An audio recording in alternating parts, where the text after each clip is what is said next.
You're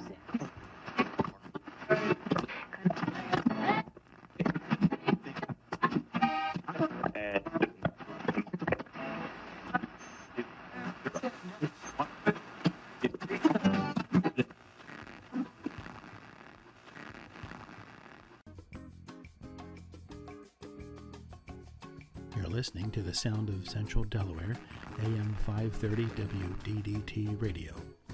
Coming up next is Mr. Moribund's Scary Little Christmas. Keep your dial tuned right here to WDDT, AM 530. We're what's on when there's nothing on.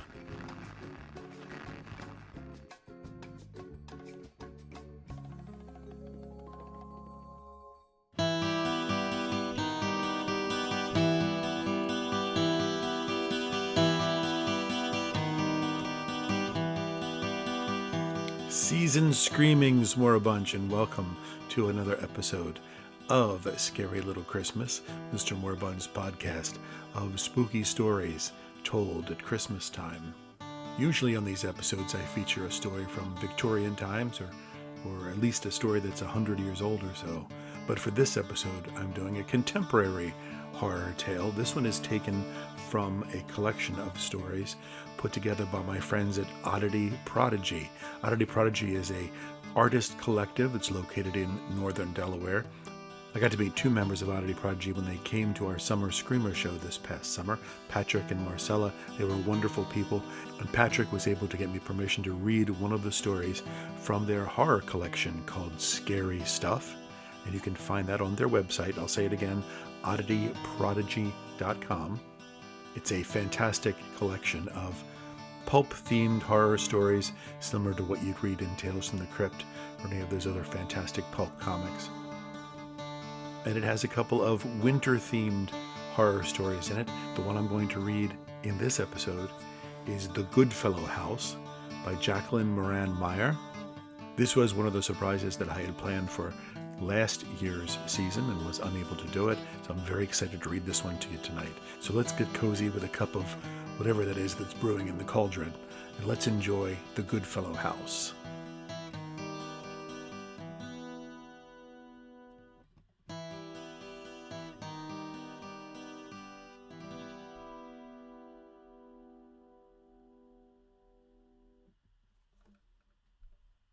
The Goodfellow House by Jacqueline Moran Meyer. The old red clapboard house looks worse in person than in the photos posted on the Airbnb rental site. Even in the dim twilight, I can discern evidence of the Goodfellow house's slow decline. Curling strands of peeling paint, a rotting front door, and cracked, taped-up windows make the house look sad and unloved. The roof looks beyond repair and as if it could cave in on itself at any moment, being so dangerously weighed down by 10 inches of freshly fallen snow. I park my car next to the picturesque half-frozen river at a ramshackle structure that I assume is the mill I read about in the house bio online. This must be the place where Cotton Goodfellow was crushed to death and found by 3 of his young children. The rental site gave a short history of the circa 1865 home. That's how I knew about the death in the backyard mill. Cotton Goodfellow built this house and lived here with his wife, Adelaide, and their 9 children. The poor man was crushed to death at the age of 31 in the mill soon after the completion of the house. Super bad luck. The ruined family sold the house and scattered, but Cotton's ghost is rumored to search the house and grounds for his lost family. It's a good thing I don't believe in ghosts. But frankly, I can't imagine why they advertise this. Maybe there are people who like this sort of thing. To each their own. My face stings from the frigid temperature as I walk the 20 yards to the front porch. I check my phone to see if I can call my daughter, Amelia. There's no cell service, but we're used to this. The phone service is always spotty around here, so we arranged to meet at the Goodfellow house at 8 a.m. tomorrow. I'm here because I'm on a business trip and thought I'd make a pit stop to see my college girl, as the client's office is only an hour away. Amelia's small liberal arts school is in the middle of cow and barn country, in a town so small there's not enough traffic for a proper hotel to survive. Renting a nearby home or single room in a house is the only option for a place to spend the night if you want to see your kid at this college. I've never stayed here. Actually, I've never heard of it. An old Ford pickup truck with mismatched doors putters down the drive and parks next to my SUV. Oh boy, this will be interesting. The owner of the house, Joe, walks toward me. A large fur-trimmed hood covers his head, and his long, tattered down coat travels past his knees. I can see his gray eyes, but the rest of his face is hidden behind a hat and scarf. Well, I will never be able to pick that man out of a lineup. His too wide smile gives me the impression that the sight of me is not what he expected, and I protectively pull my hat down over my long blonde hair and zip my winter coat up to my chin. He gives me a once-over and keeps walking toward me, past where it would have been appropriate to stop. I take a step back. Hello, Aaron.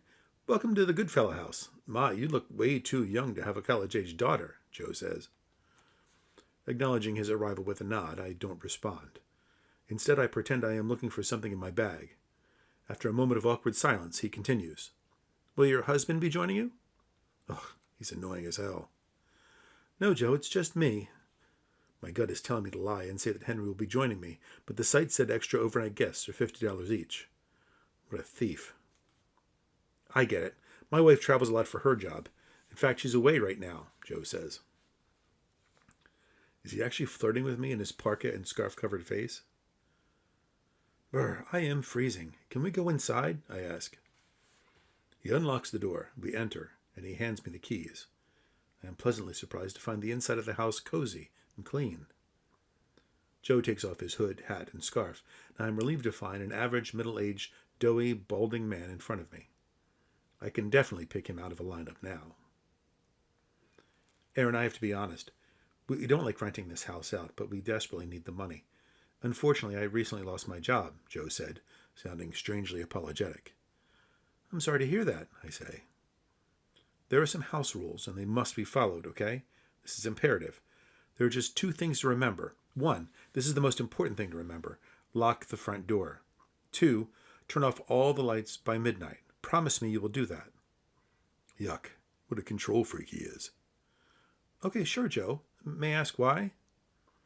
He was not anticipating my question because he paused for a second too long before answering. It's nothing to worry about, Aaron, but it's very, very important. We want our guests to remain safe, as the location is remote. We'd like to keep the electric bill down as well. Also, I have to apologize that the landline has been out for a few days. A common occurrence around here, unfortunately. All the more reason to follow the house rules. This guy is a loony. It makes me want to light this old house up like a Christmas tree and unlock and open all the doors and windows. But I'm an adult, so I have to act like one. I promise. Shall I leave the house keys under the mat before I take off tomorrow? Is that all right? I ask with a smile. Great. Enjoy your stay. He puts on his winter costume before he walks outside, but swiftly turns around, pointing to a camera above the front door. Wait, I almost forgot to tell you this. There's a camera outside the house that I can access from my home. If there's an intruder, an alarm will go off in my house. I'm about 15 minutes away. There is not one inside. Don't worry. He chuckles uncomfortably. It's purely for your safety. What a creeper, I think. Thank you, I say as he walks back to his car.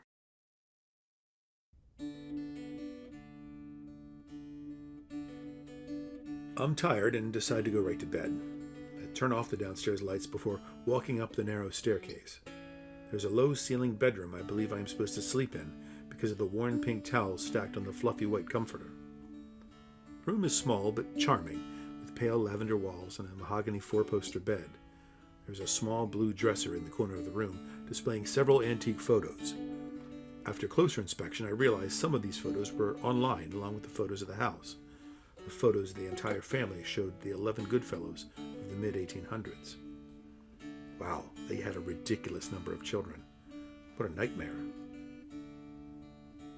Adelaide and Cotton looked happy and young. There was one individual photo of Adelaide with faint pencil writing on it. I could see the written name, Addie. I guess that was her nickname. Weird, she somehow resembles my Amelia, light hair and eyes and angular features. I'll have to show her this tomorrow. Addie probably had 4 kids by the time she was Amelia's age. I shudder. The one window in the room faces the front of the house. I regard the blue-white glow of the porch light against the smooth, intact snow before putting on my sweats and t-shirt and crawling under the cotton covers. While working on my laptop to prepare for my meeting tomorrow, I doze off in the warm bed and wake up at 3 a.m., according to the digital clock. I notice I have broken a rule. The bedside lamp is still on. Oops, one rule broken. Did I lock the front door? I glance out the window as I turn off the light and see the still figure of a man standing in the snow. My body immediately goes into fear mode. I can feel the flash of hot blood rising to my cheeks. I take deep breaths, attempting to remain calm. I turn off the light and fall to the floor below the window. Think straight. Calm down. It's my imagination. The history of the house and all has gotten to me. My heart is beating fast, and I realize the whimpering I hear is coming from me. I use one hand to pull myself up to window height. I peek out at the bottom quarter of the window, and now there is no doubt. Someone or something is standing there. Could it be Joe trying to scare me? Cotton Goodfellow? Impossible. A psycho? It looks like a man, an odd man. He's standing in a way I've never seen anyone stand. Bent. His shoulders are hunched over, and his head is fallen to the side and is resting on his right shoulder, as if it is broken. But that can't be. Then there are his horrible legs. They're very thin and bent in places where legs can't be bent. One leg looks like the letter Z. One arm is much shorter than the other. Is it missing? Oh no. He's using his good arm to tilt his head toward my window. He's lifting his sickening broken neck and head. I'm going to vomit. I crouch to the floor again, and in between my gagging and the wave of nausea that has overtaken me, I try to come up with a plan. What do I do? What do I do? Think. There's no goddamn landline or cell service. I can't call 911. I need a weapon. I need to secure the room. I frantically look around the room for something that could hurt someone. I smash Addie's picture frame and clutch a small shard of glass in my hand. I push the dresser against the locked door for extra protection. I crawl on the wooden floor back to the window, and when I peek out, the crooked man is gone. He's gone, and there are no footprints. I skitter across the floor and cower in a corner, hugging my knees and trying to make myself small.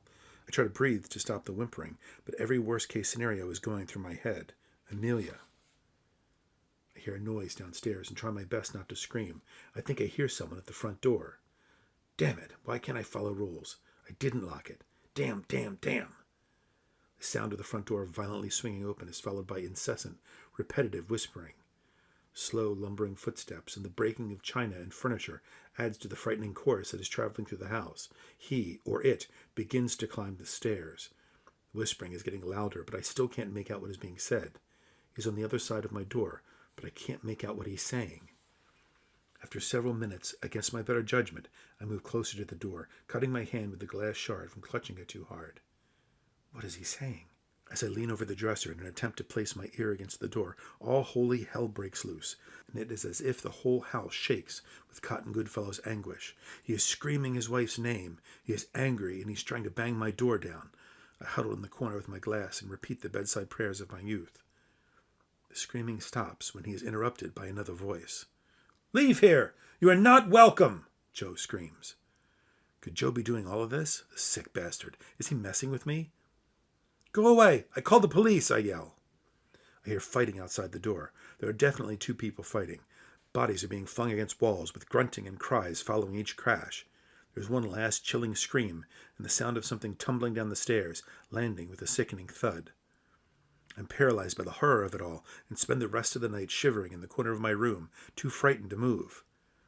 How will I know when it's safe to open the door? Oh no, Amelia. What will happen to my Amelia? The hopeful morning light begins streaming through the little window. I hear the door open downstairs, as well as my daughter's beautiful voice. "Mom?" Amelia calls. "Amelia, run! Run, Amelia! Get help!" I yell while pushing the dresser that has blockaded the bedroom door to the side. After nervously fumbling with the lock, I'm able to open the door and run to the landing of the narrow staircase. My lovely Amelia is at the foot of the stairs, standing over Joe's mangled, dead body. She is pale and shaking. Neither of us can speak. Amelia is terrified by the dead body at her feet, and I am terrified by the shadowy figure lurking behind my daughter, who speaks while extending his arms out to her. "Addie's home. Addie's home. Addie's home."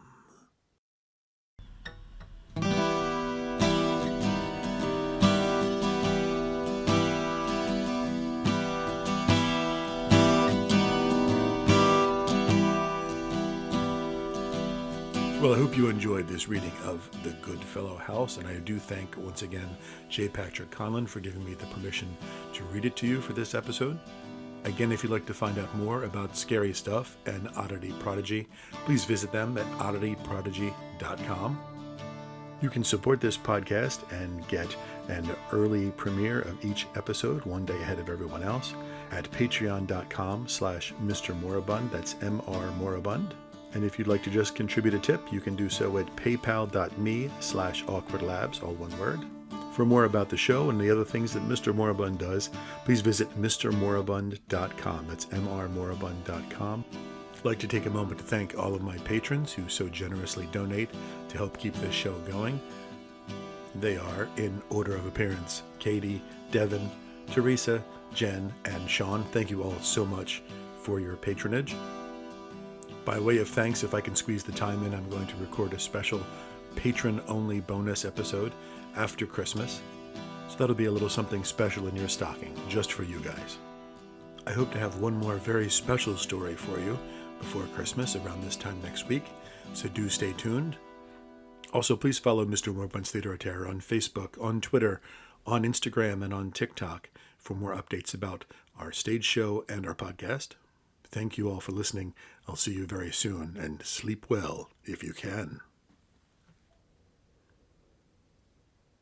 Mr. Moribund's Scary Little Christmas is written, produced, and presented by W.J. Walton and is a production of Awkward Labs. All characters appearing in this work are fictitious, and any resemblance to real persons, living, dead, or undead, is purely coincidental. All original material and music is copyright 2021, all rights reserved. For more information about Awkward Labs, visit awkward-labs.com. Pursue happiness, follow your bliss. I'd like to teach the world to sing, is what I'd like to do.